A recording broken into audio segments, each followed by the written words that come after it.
Today I'm in the Netherlands, where I think these streets have an important story to tell about both the past and the future of technology.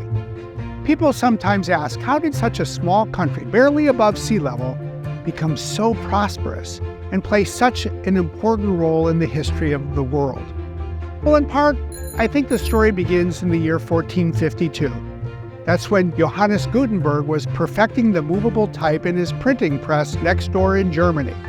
When the printing press was invented, humanity advanced its ability to spread knowledge.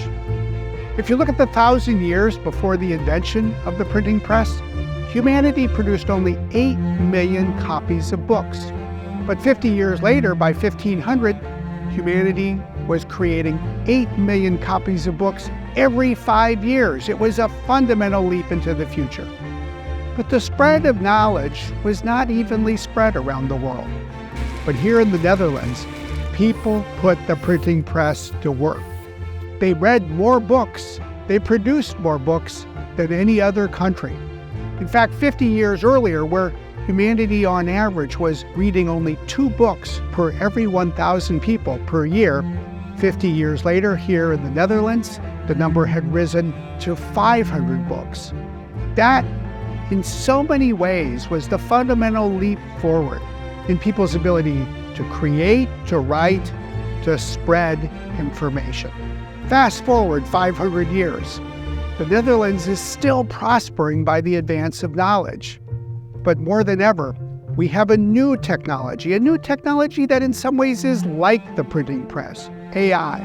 A technology that will help people to learn, to research, to reason, to think, to write, to create, to spread information. Now, if you really apply the lessons of the Netherlands, it's not just using technology, but protecting people as we go forward.